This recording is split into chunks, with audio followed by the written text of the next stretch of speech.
Nita's weekly videos. This week we're talking about the Hayate Pole Saw, one of the strongest and commercial and the longest in the pole saw range, reaching to 8 meters, 7.7 meter pole saw. So this is an incredible pole saw.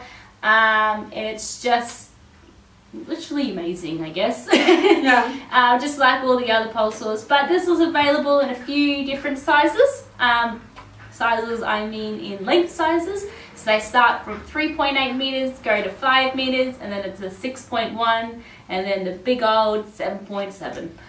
That's right, except it's not that old. It's fairly new. So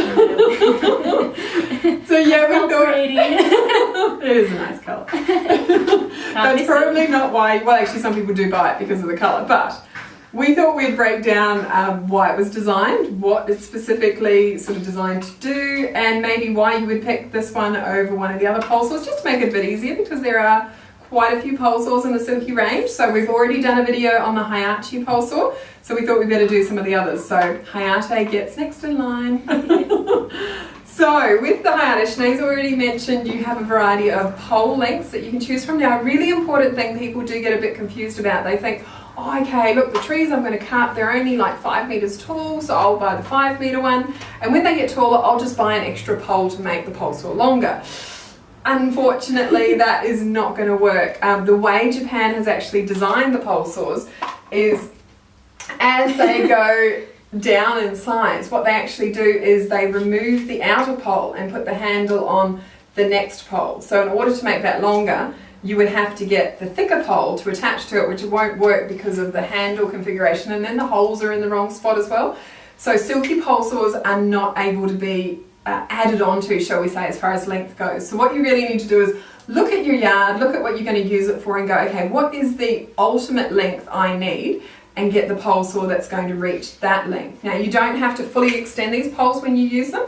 You could use this pole at this height if you want. In fact, we've got a video on our YouTube, don't we, of my 7-year-old son using a 7.7 pole saw. Now, it's not fully extended, but he's using it, I think, at about a 3 to 4 meter length, and having no problems at all doing it. So yeah, you can use these much shorter than their full extension, but you can't make them longer than what they are designed to be. So really important to pick the right length.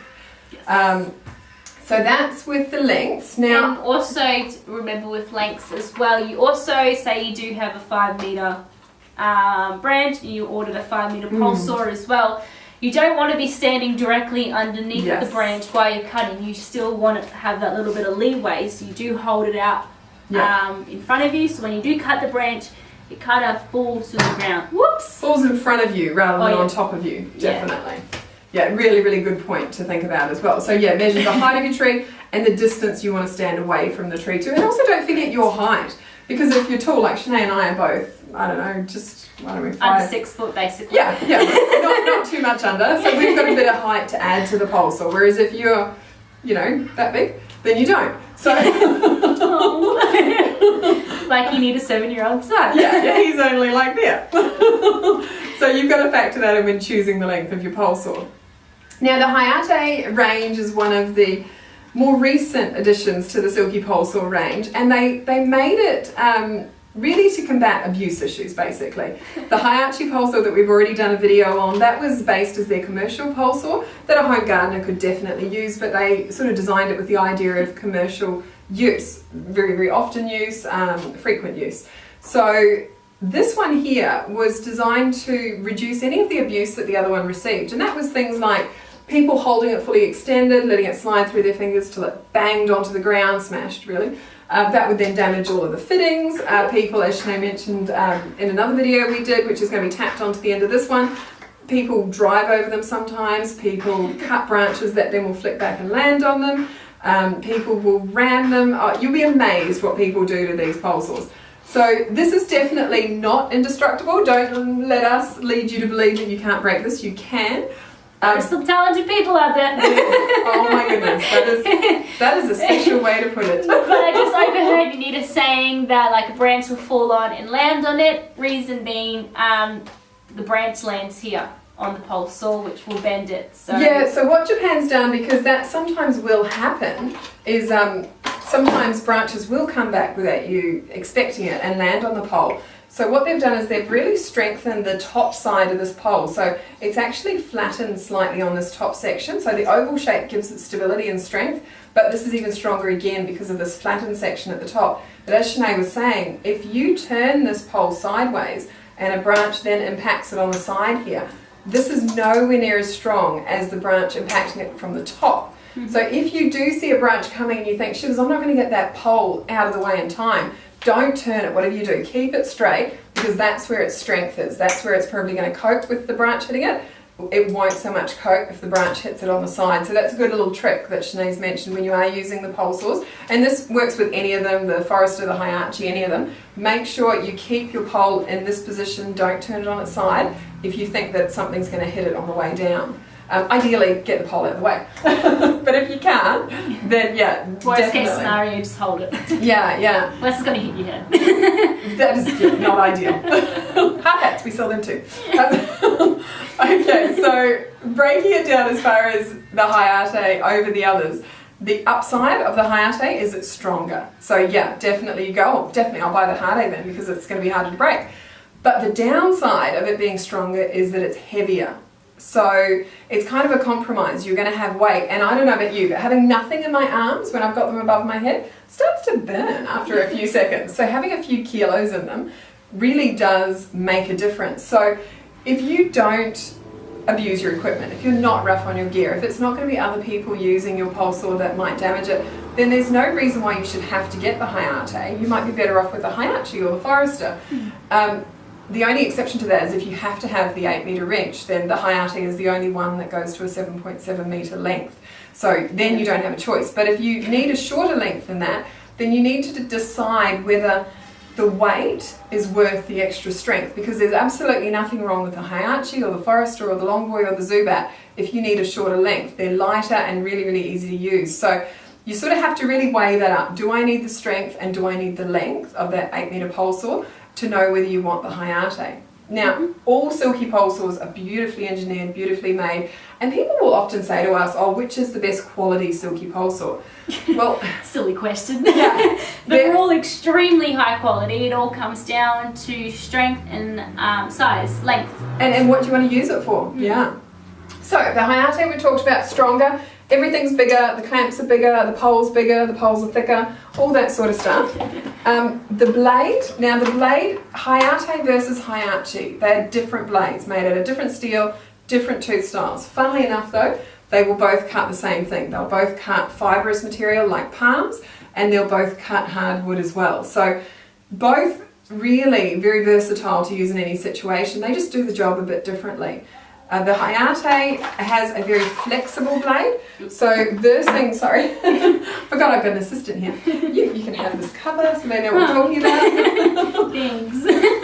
Versing, say, the Hayate over the Hayauchi, we often compare these two because they come in similar lengths as far as poles go, and the blades are a very similar length as well. The Hayauchi is a faster cutting saw because the tooth is a faster cutting tooth.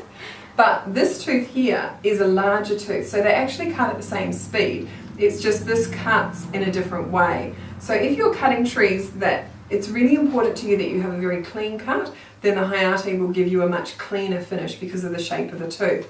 The other benefit with the Hayate is it has a removable sickle. Now, the pole saw I keep comparing it to, which is the Hayauchi, has a lot of blade options. So I'm not going to do too much comparison now because it's just going to confuse you, but let's just look at the Hayate here. The sickle is separate to the blade. Now that enables them to use a different material, different type of steel to make the sickle. So this is a much harder steel, a more brittle steel, but much stronger. So with the sickle, you can actually cut small branches with it, no problems at all, which is great. The other benefit is it is removable. So if you do have a job where you've got quite big limbs you want to cut, say you're doing tidy up after storms or something, you can actually remove that sickle, which then allows you to use the full length of the blade. Because these blades are pull cut only, they only cut when you're drawing the blade towards yourself, having that sickle there means that however wide the piece of wood is, you're going to lose that much of the blade and you're only going to be able to cut with what's left. So by taking the sickle away, you can start the cut right from the very first tooth and get it through that really big branch, which is great. The other thing is, yes, the sharpened hook on the tip. So that's really great to stop you pulling out of a cut. Often people won't use the full length of a blade because particularly in a pole situation, when you pull that blade all the way through the branch and it comes completely through, you basically have to start the cut all over again because it's just too hard to find the cut and get it back in there. So that hook that's sharpened actually hangs onto the branch and kind of like grabs it, so that when you're pulling, you don't pull out of the cut, and it gives you the confidence to use that full length of the blade, and it will make the cutting so much faster. So that's really, really good. The other thing is these blades are very unique in that they're hollow ground. So that means that like a grinding disc has sort of gone over this blade, and you can see the little lines that are on the steel there, and that hollows it out so that the thinnest part of the blade is actually the center of the blade there, and then the next part is the back of the blade, and then the widest part is actually the teeth. So that reduces friction when you're cutting and makes it feel really, really easy. Another thing that people tend to also not realize with these blades is the teeth are designed to do the work for you. Now it sounds really odd, it's not a machine, it's got no motor, how can they do the work for me? Well, they're designed to dig into the wood with you guiding them basically. So a lot of brands, you'll have to push really hard on the teeth into the wood to get them to cut. Whereas these, if you do that, it'll actually make it slower and harder to cut because the teeth are so sharp, they'll just like bite in there like little needles and then they fight and they can't move. So gravity is really the most amount of pressure these teeth need to dig into the wood you're cutting, or the fibre if it's a palm. So it's just a matter of leaning it on the item you're cutting, gliding it towards yourself, drag it back up again, glide it down towards yourself again.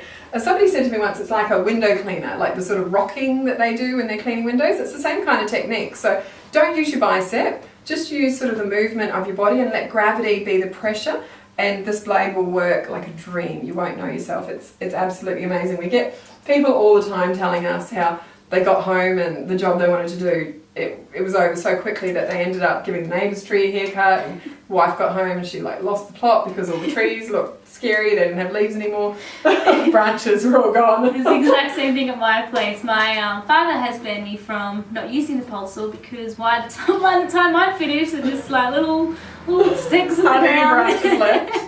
It's actually, believe it or not, it's fun to use these. They work so well. It doesn't feel like you're working hard at all. No. It's just, it's incredible. Yeah, they're beautiful to use. So that is basically the blade on the Hayate. Now they also put a beautiful coating on this blade to protect it from rust and resin. But depending on what country you're in, we're in Australia, so the saps in Australia can be quite harsh. Palms particularly, they're shocking, they're very acidic, so it'll eat through that plating really quickly. So we recommend with all of our saws, but including the pole saws, that you clean them. We have a fantastic cleaning product that we've nicknamed Easy because it just cleans sap off so easily. But bottom line is you just got to get that sap off your blades so that it doesn't eat into that plating and eat into the actual metal itself, because that's going to slow your cutting. And then after you've cleaned the saw, we really recommend you spray it with a lubricant to protect it from any future rust or anything you might have left on there. We strongly recommend lanolin spray, the sheep oil, because that's fantastic. We've used it for years and we know it works really well. It leaves a great sort of tacky residue on the blade and it really does protect it. But yeah, just get a non-corrosive lubricant on there after you've cleaned it, and your blade will look like this for years and years and years. Now talking about the teeth do not have any hardening on them, so you can sharpen these teeth. For a normal home user, it would be so many years before you would need a new blade. You would have to cut very, very dirty material or cut really hard stuff like ironbark or something like that to damage these teeth.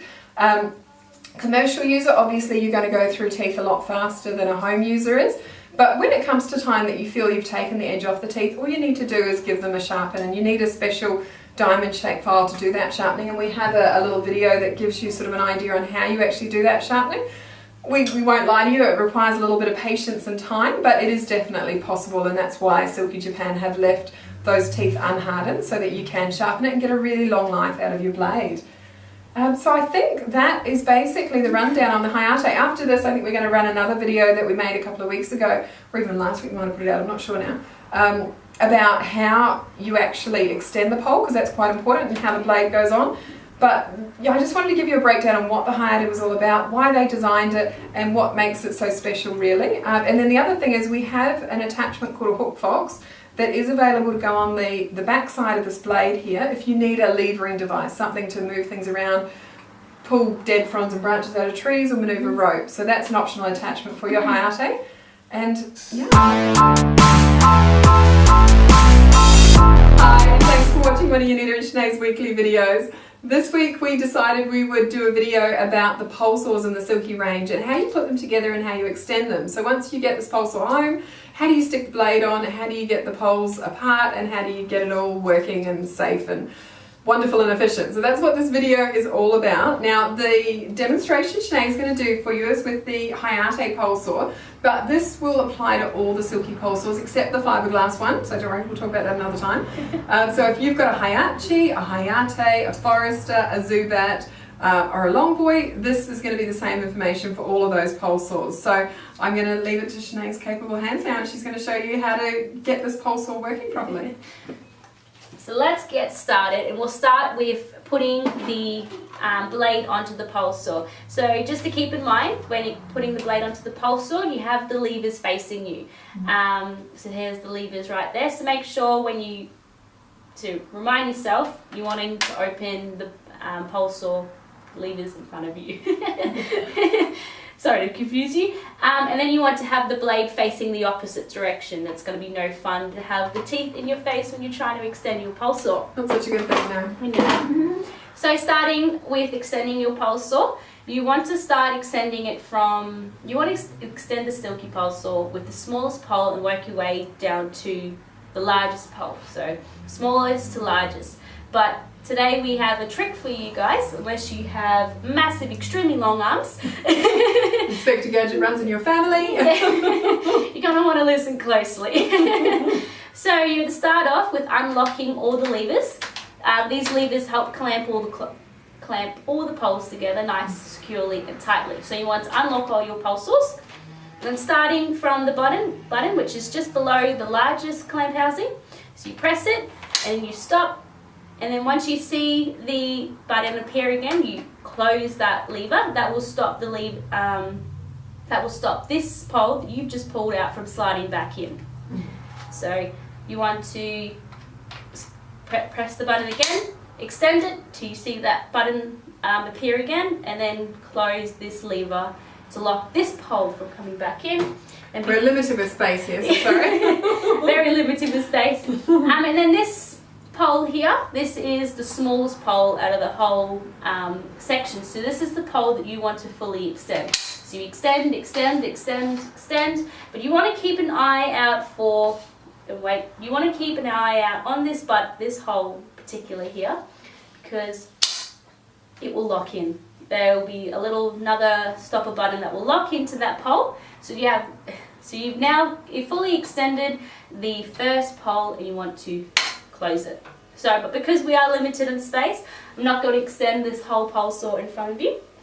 So Shenae, why did we close that lever? Can we just leave that lever open?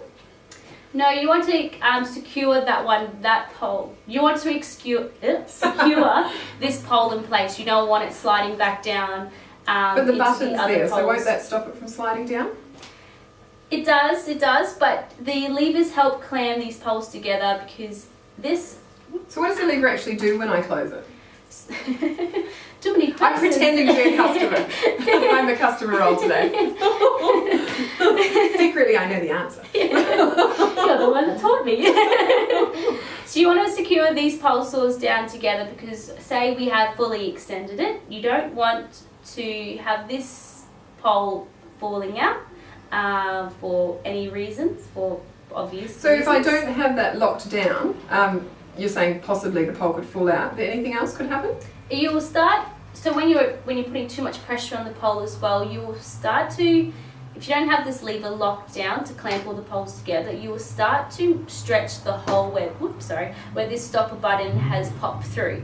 The main reason is this is a hard steel and this is a soft aluminium. So putting too much pressure on the pole, it will start to stretch, because I will show you a demonstration now as why that happens. So having the lever unlocked, it will shake and it will cause too much pressure throughout the whole pole. Like movement. And movement, yeah. You don't want that to happen. But locking. So when you lock it, what happens? So when you lock it down, there is a little black spacer in between here that will clamp those poles together, like a big hug, you could say. And then when you're using, when you're using it, it won't stretch. So it doesn't wobble or wriggle like it did before. It's nice and secure. Excellent. So that's one way, but then you just keep, and then once you extend that pole, and then you unlock this lever, and then you go from there, and then till you hear it lock in again, and then... Okay, so why is it important to watch out that that button pops through the hole? Like, why do I have to watch that? All silky saws are designed for each pole to be replaced, you could say. So say you have damaged your pole when just doing your gardening work, say a branch has fallen down and you've bent this side of the pole. I'll explain why it will bend here a little later, but answering Nita's question, to watch out for that button is all Silky Pole Saws are replaceable, which is amazing. So you want to just watch the button.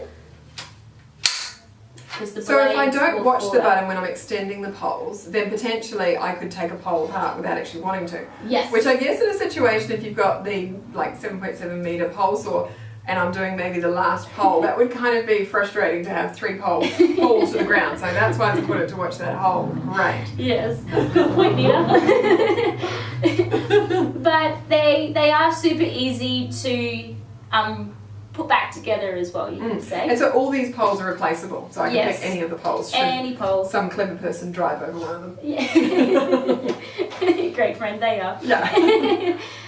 So because there's a little space, a little black triangle that's inside, that is squeezing all the poles together. You want to put that on its belly, so it's all nice and flat, to have a clear runway for the pole to slide down. So have the lever facing the ground, and your needle will help guide it. So you want to put it on an angle, and pop it in, and then you press the button, and it's press the little button so it can slide through, and then away you go. You have a nice, secure, locked pole saw. Okay, so say you finished your pruning job, and you want to collapse the pole saw the same way that we like to extend it. You want to start from the smallest pole and work your way down to the largest pole. And there goes the roof. We might sound crazy, that it's ridiculous that we have to start at the smallest pole saw and work your way down to the largest pole saw.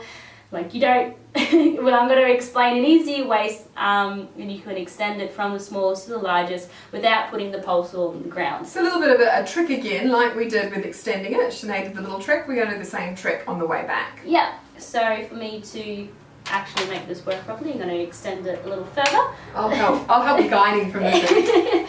Extend it, extend it, extend it, extend it. Yeah, there we go. So it's going to reach. Okay. Okay, that is it. Now you know our showroom is no longer. So we're pretending that this is fully extended now. And it's way up in the air. I'm going to stay down here so that Shenae's not having to use her muscles. So it's way up in the air. Probably can't see from there. But you want to then... Oh, I see what you're saying. Yeah. That's it. So you... Oops, sorry. I'm jumping ahead. So... because you are closest to the end of the handle, you start collapsing from the biggest one down, and the same with the trick that we were explaining before. You want to roll it down, so I'll demonstrate. So unlock it, and then you want to scroll, stop, until you can see the button, and then you can have the second clamp housing and hands reach. Make sure this button is closed, because this will stop the other poles from falling down, and then you press the button. Oop. Unlock it first, don't do what I did. Unlock it so you can let the pole saw slide in, and then press the button and push until you see this one. And then you lock this one, and then you press, and then you unlock the second one, and then you push, and then you'll see, and then you're back to, probably put this on the floor now. And then you're back to the smallest pole again. So then that way, that's our little So it's all trick. like hands reach now, but you're still fully compacting down now the smallest to the biggest. Yes. So you make sure these two levers are locked, so the other poles don't slide down, and then you press the button, and then you hear it lock. And you don't want to close this lever yet, as the blades will just stop sliding through. The poles, sorry. Will stop sliding through. So then you unlock the second one, and put this, whoopsie daisy, and then you put the little Make sure the button pops out, and then now you lock the last one, and then you slide it all the way back in, and then you lock all the poles secure tightly. If you already have a pole saw at home and you've noticed that the lever isn't locking down the way it used to or should be, you don't have to buy a whole new pole itself. You can just replace the little black rectangle that's in the center here. So that's a nice easy fix.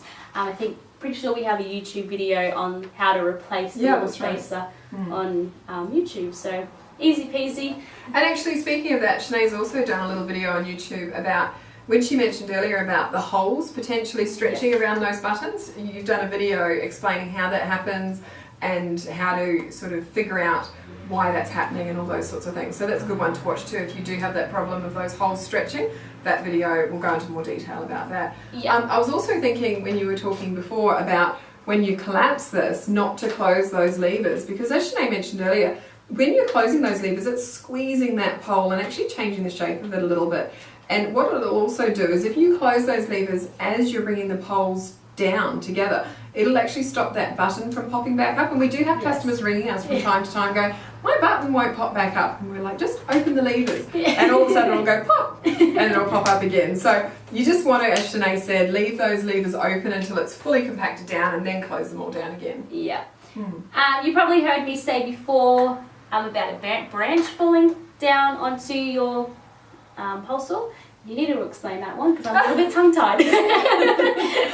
So the Hayate Pole Saw, which we've also got a video I think coming out soon on more detail, but it, along with the other ones, are designed to be quite sort of sturdy and strong, but their strength means that there's sort of strength in some situations more so than in others. So with the pole saw, it's designed to be used, as Shenae said, in this upright position with these levers facing you.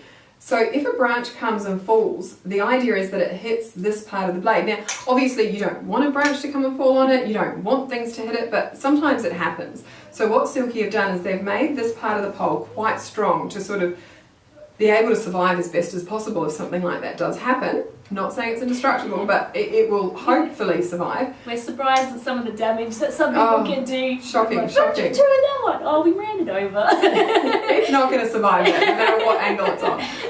But the thing is, you want to try really hard not to turn the pole saw like this. So you don't want an impact to happen on the side of the pole, because this side is nowhere near as strong as that top edge.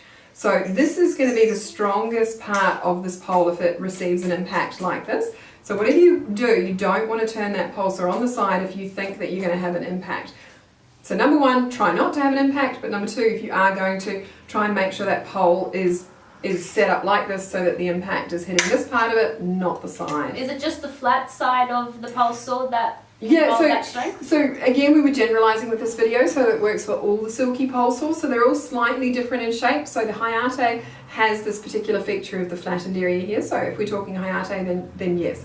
But if we're talking the other pole saws, then it's just that narrow side of the oval. That's going to be its strongest point.